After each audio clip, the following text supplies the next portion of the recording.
Bugün sizler bilen 9. məruzamiz, yəni layihə xəracatları, büdcetni şəkillendiriş və monitoring qilish. Bugün özü layihəyə gedən o xəracatlarını anıqlayımız, ularını təqsimlaş boyunca gəpləşəmiz ki, ümumi bizə də layihəmizin büdceti bax, şunu nişab şəkillendirişimiz və bunu şəkillendirgəndən keyin nəzarət qılıb barışımız haqqında gəpləşib ötəmiz. Xo'p, bizada o'zi loyiha byudjeti degan tushuncha bor. Ko'pchilikda loyiha byudjetini desalar hayron qoladilar. Har bir loyihani o'zini byudjeti bo'ladi. Bu esa loyiha maqsadlari uchun ma'lum vaqt oralig'ida ajratilgan umumiy mablag' hisoblanadi. Xo'p, byudjetni boshqarishning asosiy maqsadi bor. Bu tasdiqlangan byudjet doirasida loyiha xarajatlarini nazorat qilish va rejalashtirilgan natijalara erishishni ta'minlashi kerak bo'ladi. O'zi muvaffaqiyatli loyiha quyidagi 4 ta mezonga javob berishi kerak bo'ladi. Bu uni muvaffaqiyatli loyiha ekanligidan darak beradi. Xo'p, loyiha doirasi belgilangan jadvalga muvofiq bajarilishi kerak eng birinchisi. Ikkinchisi, ishlar byudjet doirasida amalga oshirilishi kerak, ya'ni hech nechik byudjetdan oshib ketmasligi kerak. Keyin donorlarning sifat bo'yicha talablarga javob beradi. Bu yerda donorlarda turib stakeholderlar, ekspertlarni nazarda tutib turibdi. Ularni sifat bo'yicha talablari bo'ladi-ku, shu talablarga javob berishi kerak. Keyin foydalanuvchilar, ya'ni benefislar, ular sifat kutganlari din bo'lishi kerak. Uni navdan bilamiz. Beta versiyasini ishlab chiqqandagi kommentariyalardan bilsak bo'ladi uni. Xo'p, endi bizada byudjetni kontekstda ko'rish degan tushuncha bor. Bu byudjet jarayonini doimiy sikl ko'rinishida bo'ladi. Bu yerda yana jarayonlarni ko'rsangizlar bo'ladi. Eng birinchisi bu tarixiy ma'lumotlar asoslanadi.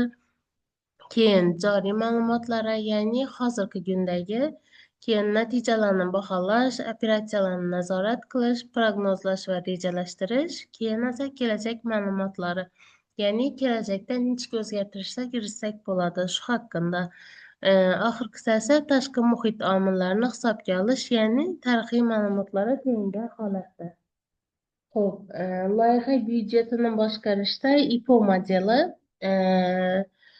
Bu yerda IPO inputs, outputs shularga tayangan holatda. O'zi inputs bu kirishlar hisoblanadi.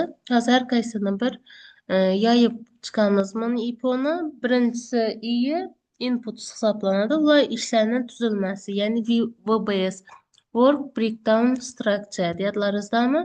Bu ishlarni modullara bo'lib ishlash tamoyiladi. Keyin resurslar talablari, xarajatlar bahosi, umumiy jadval, tarixiy ma'lumotlar, bozor sharoitlari, keyin siyosatlar. Xo'p, biza IPO'ni ko'rdik, to'g'rimi? Endi bundagi P harfi progress, ya'ni jarayon hisoblanadi. Bu plan, ya'ni reja, resurslarni aniqlash va baholash, byudjetni ishlab chiqish, plan, do, check, adapt degan qismlarga bo'linadi. O'zi prosesni o'zi do bu bajarish, ya'ni tasdiqlash, e'lon qilish va xarajatlarni xarajatlari nishatish, mablag'imizni sarflash. Keyin bizada check bor. Check bu tekshirish hisoblanadi. Byudjet nazorati va samaradorlik tahlili hisoblanadi.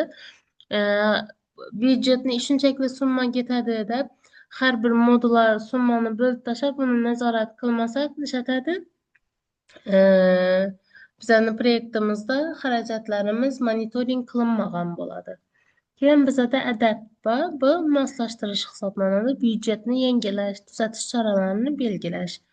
Xo'p, mana o'zining natijalari bor. Bu tarafda yana hammasini birma-bir yoritdik. I now inputs bo'ldi, P now bo'ldi, process bo'ldi. Keyin O esa outputs hisoblanadi. Bu natijalar, ya'ni chiquvchi ma'lumotlar. Natija nechik bo'lishi kerak? Loyiha byudjetining bazasi shakllanishi kerak. Byudjet tafovutlari, ya'ni variance haqida hisobot bo'lishi kerak. O'zi hamma proyektlarda shunday bo'ladi. Shu ikkinchisini byudjet tafovutlari degan ozgina ma'lumot berib o'taman. Sizlar proyektni boshlajaklaringizda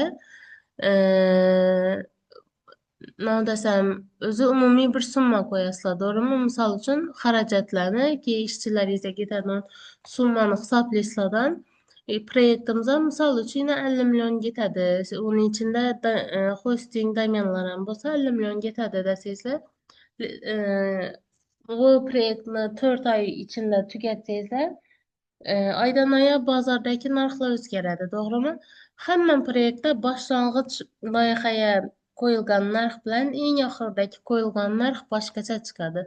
Köp hallarda öz kəmdən kəm mənimcə şunun bir summa çıxsa gərək, köp hallarda lekin ahırda kütədon nəticəmiz bizəni misal üçün 50 milyon dedikmi 50'den aşağı uzakı 70 milyona çəklim baradı.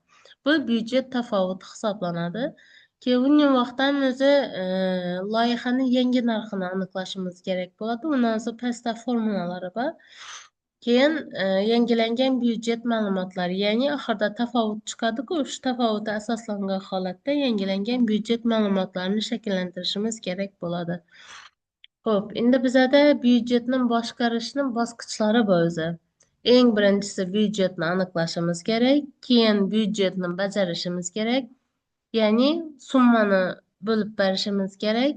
Büdcetine nazaret kılışımız gerek. Bu en asasi baskıç hesaplanadı. Keyin ise ahırda çatışımız gerek. Büdcetini yengileşimiz gerek buladı. Nəçün dese, yani aytganımın başlangıç summa bilen ahırkı summa hem bir-birisi bilen doğru gelmedi. İndi bizə də büdcetni anıqlaş. Yəni bu büdcetni anıqlaş əsasən layihə menecerinin rolu məsuliyyəti hesablanadı. Bedəminə yaz qoydu. Layihə meneceri layihə fəaliyyətlərinin becərişi üçün zərur büdcetni anıqlaşan məsul hesablanadı. Bu içki və təşqi insan resursları, üskünələr, keyin aralıqda buladın komandirovşniyalar baku, keyin materiallar ba, yəni texnikalar, texnologiyalar ba və şuna oxşayan xəracatlarını hesaba alışı gerek buladı.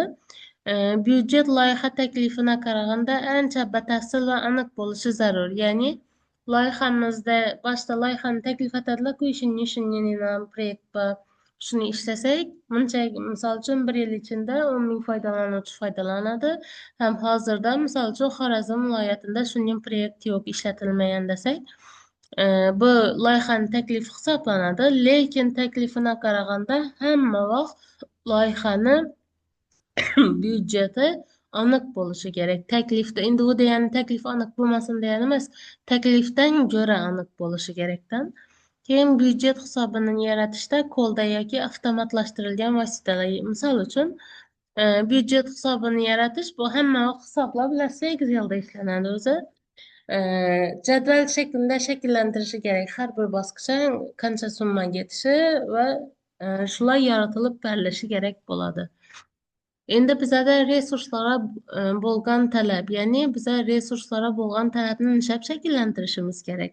Hop, resurslarga bo'lgan talabni aniqlash, loyiha uchun qanday resurslar va ulardan qancha miqdorda kerakligini belgilash hisoblanadi. Resurslarning ichidan hamma aytganimiz inson resurslari kiradi. To'g'rimi? Texnika, texnologiyalar ham resurslarga kiradi. Bunda WBS, ya'ni Work Breakdown Structure bu modullara bölüp ishlash, loyiha hajmi, tarixiy ma'lumotlar va siyosatlar asos bo'lishi mumkin.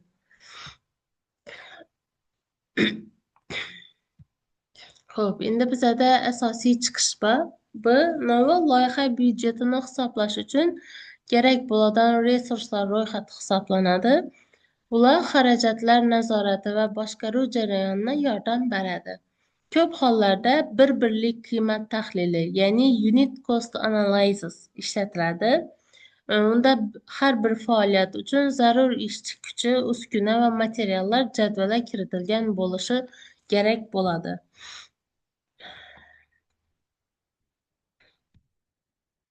Xo'p, endi bizada byudjet bahosi degan tushuncha bor, to'g'rimi? Bu loyiha talablarini aniqlangach, har bir talabni xarajatlarini hisoblash bosqichidan boshlanadi. Har bir talab uchun ketadigan summani aniqlaymiz. Har bir modul uchun ketadigan summani aniqlaymiz. Shundan bizada byudjetimiz umumiy astan baholanib, umumiy proyektimizning bahosi kelib chiqadi. Xarajatlarni baholash jarayonida tegishli tajribaga ega bo'lgan ekspertlar jalb etiladi. Bu jarayon aniq baholash, mas'uliyatni belgilash, ish jarayonida hisobdorlikni ta'minlaydi. Aniq baholash, misol uchun, yangi IT firma ish boshladi. Birinchi proyektini yo bo'lmasam ikkinchi proyektini ishlab turibdi. Ko'pincha bir 20 proyekt chiqarmayincha ularni tajribada deb bo'lmaydidan. Xo'p, chatda aniq bahoni qo'yishni bilmaydi ular. Misol uchun, ko'p hollarda o'zi loyihani aniq bahosini qo'yish qiyin narsa hisoblanadi. Shuning uchun hamma vaqt ekspertlarning fikrini tayangan holatda. Misol uchun, tajribasi ko'proq yo bo'lmasam boshqa IT firmada necha yildan beri faoliyat yuritib keltirgan mas'ul shaxsni taklif etadilar. Loyihani baholatadilar, mas'uliyatlarni belgilaydilar. Misol uchun, frontendini, backendini, dizaynerini ishlaydi, testirovchi testlaydi, uning uchun shunchaki summa ketadi. Xo'p, ish jarayonida hisobdorlikni ta'minlaydi. Ya'ni ish jarayonida hisob-kitobni aniq qilib olishi kerak bo'ladi. Keyin byudjetni baholashni 3 turi mavjud hisoblanadi. Bu qo'pol baho, road estimate hisoblanadi, shartnoma bahosi, contract estimate, aniq baho esa definitive estimate hisoblanadi. Qo'pol baho bu biza 50 millionlik proyekt, buni 70 million deyishimiz bu qo'pol baho hisoblanadi. Endi bunun içinde navlarni kiritib turibmiz, bozorda narxni o'ynashini kiritib turibmiz, to'g'rimi? Yo bo'lmasam oylik maoshlarni oshishini, shularni kiritib turibmiz. Shartnoma bahosi bu biza eng avval kelishgan bahomiz zaказчик stakeholderlar bilan. Keyin aniq baho esa definitive estimation, ya'ni bu aniq baho hamma proyektning oxirida kelib chiqadi. Bedena jadval keltirib o'tilgan talablarning turlari bor, to'g'rimi? Keyin beda birlik, ya'ni qaysidir faoliyatlari kunlarda o'lchanadi, keyin uskunalar donalab o'lchanadi, to'g'rimi? Misol uchun, biometrik identifikatsiya uchun qandaydir bir maktab uchun biometrik identifikatsiyani shakllantirib turibdilar, to'g'rimi? Shuda bizlarga nima kerak? Argeniyada qurilmalar kerak, to'g'rimi? Bizani barmog'imizni o'lchaydi, keyin uni navga uzatib beradi, har xil kabellar kerak. Ular donalarda bedayda o'lchanib turibdi. Tavsifi bor, keyin miqdori bor. Ya'ni, misol uchun bir dona kerak, miqdori nima bo'ladi? Shunchakli, shu narsadan shunchakli kerak. Xo'p, endi bizada byudjet baholarining turlari bor. Bu baholash turi qachon bo'lishi, nima maqsadda bo'lishi, aniqlik darajasi bor. Bedena qo'pol baho qachon bo'ladi? Taklifgacha bo'lgan bosqichda bo'ladi. Nechun bo'ladi? Loyiha xarajatlari haqida tezda umumiy tasavvur hosil qilish uchun aniqlik darajasi -25% dan +75%gacha bo'ladi. Bizada endi shartnoma baholashi bor. Shartnoma baholash qachon bo'ladi? Boshlang'ich bosqichda amalga oshiriladi.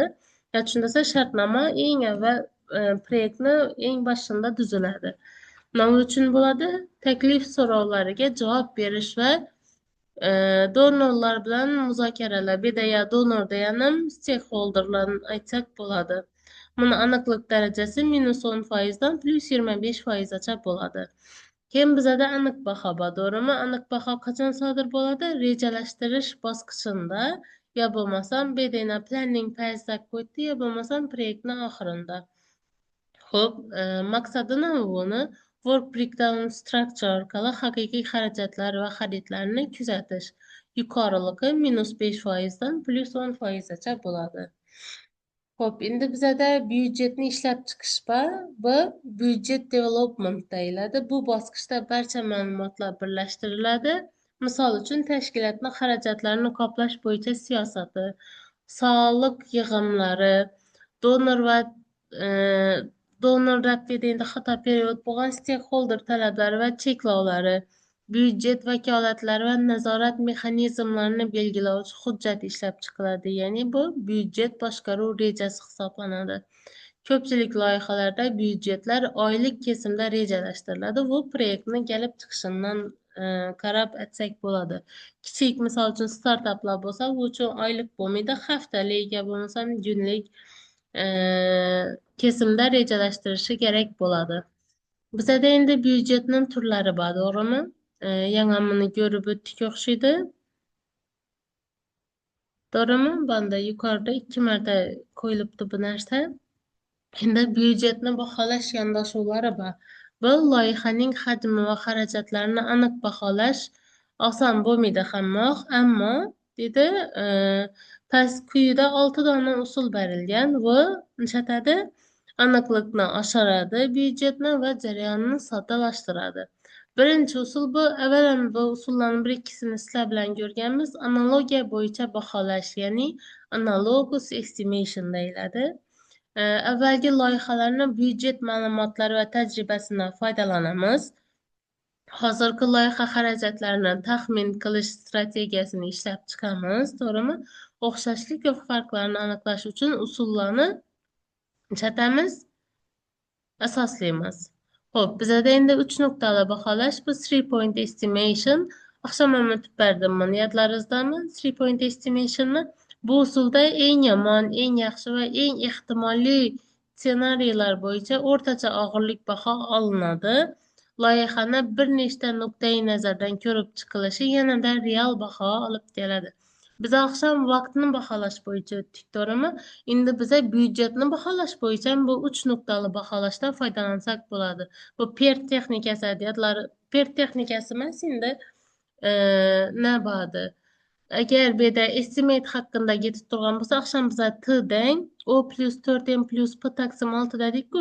Endi estimate haqida ketib turgan bo'lsa, E deng bo'ladi, O plus 4M plus P taqsim 6 bo'ladi. Ya'ni eng yomon, eng yaxshi va eng ehtimolli ssenariylar bo'yicha baholanishi kerak bo'ladi.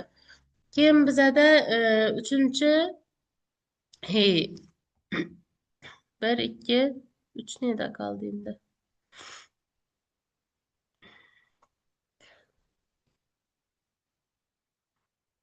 Xo'p, pastda menimcha yoritganman, bu yerga yozmoqman. Bizada parametrik baholash va bu parametrik estimating deyiladi. Faoliyat yoki vazifa qiymatini oldindan belgilangan standart ko'rsatkichlar asosida hisoblash usuli. Misol uchun, qurilish loyihalarida 1 kvadrat metr bo'yicha narx belgilanishi mumkin, to'g'rimi? Proyektdan ishlatadi. Har bir modul bo'yicha yo bo'lmasam har bir talab bo'yicha narxni baholasak bo'ladi. Keyin bizada pastdan yuqoriga usul bor, bu bottom up method deyiladi. Loyiha elementlarini bosqichlar, vazifalar, resurslar va shunga o'xshagan bosqichlarni birma-bir baholab, ularning umumiy qiymati hisoblanadi. Keyin oxirida esa loyihaning barcha tafsilotlari aniq bo'lganda qo'llaniladi. Bizada keyingi usulimiz bu yuqoridan pastga baholash, ya'ni top down method deyiladi.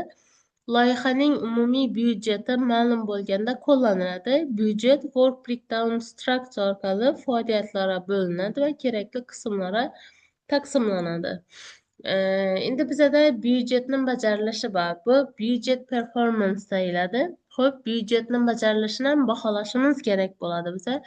Bu loyiha xarajatlari byudjet rejasi bo'yicha amalga oshirilayotganligini tekshirish faoliyati hisoblanadi.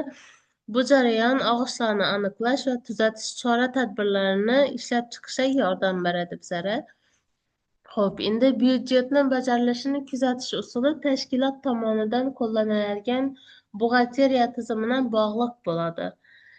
Loyihani haqiqiy xarajatlarini, shuningdek, yetkazib beruvchilar va maslahatchilarga shartnomalar yoki xarid buyurtmalari orqali berilgan barcha moliyaviy majburiyatlarni kuzatib borish zarur hisoblanadi. Ular faqat to'lovlar amalga oshirilgach, buxgalteriya tizimida qayd etilishi kerak bo'ladi. Qiymat orqali boshqaruv bor bizada. Shu ish qolib ketadigan bizada 3-chi qiymat orqali boshqaruv bu earned value management deyiladi, EMM hisoblanadi. Bu loyiha jarayonini obyektiv o'lchash uchun qo'llaniladigan boshqaruv texnikasi hisoblanadi. Bu scope performance. Bu yerda Q scope performance, bu Q quality'dan. Quality scope performance, ya'ni ish hajmi, schedule performance vaqt va cost performance, ya'ni xarajat ko'rsatkichlarni yagona tizimga birlashtiradi. Bizada YVM, ya'ni Earned Value Management, bajarilishdagi muammolarni erta aniqlash imkonini beradi. To'g'rimi? Bu usul loyiha chegaralarini aniq belgilaydi, ya'ni scope creepni oldini oladi. Scope creep bu bizada kerakmas talablarni ko'payib ketishini oldini olish hisoblanadi. To'g'rimi? Manfaatdor tomonlari natijalarni ochiq ko'rsatadi va jamoani maqsad sari yo'naltirishi kerak bo'ladi. Earned Value Management har xil hajm va murakkablikdagi loyihalarga moslashtirilishi mumkin bo'ladi. Bizada asosiy tushunchalarimiz bor. Bu asosiy tushunchalar Planned Value, bu qisqartirib PV deyiladi, ya'ni faoliyat uchun rejalashtirilgan byudjet qiymati hisoblanadi. Actual cost babi AC deyiladi. Belgilangan davrda amalga oshirilgan ish uchun sarflangan haqiqiy xarajat, ya'ni bevosita va bilvosita xarajatlarni bu bosqichga kirishsak bo'ladi. Keyin bizada earned value bor. Bunavi EV deyiladi. Amalda bajarilgan ish foizini rejalashtirilgan qiymata ko'paytirganimizdan kelib chiqadi. Keyin bizada cost variance bor. Yana aytdim, to'g'rimi? Narxni o'zgarishi bu navdan kelib chiqadi. Earned value'dan actual costni olganimizga deng bo'ladi. Ya'ni taxmin qilingan haqiqiy xarajatlar o'rtasidagi farq kelib chiqadi shunda. Keyin bizada schedule variance bor. Rejalashtirilgan muddat bilan haqiqiy bajarilgan muddatni farqi hisoblanadi. Pastda formulalari bor, bularni birma-bir ko'ramiz. Keyin cost performance index by CPI hisoblanadi.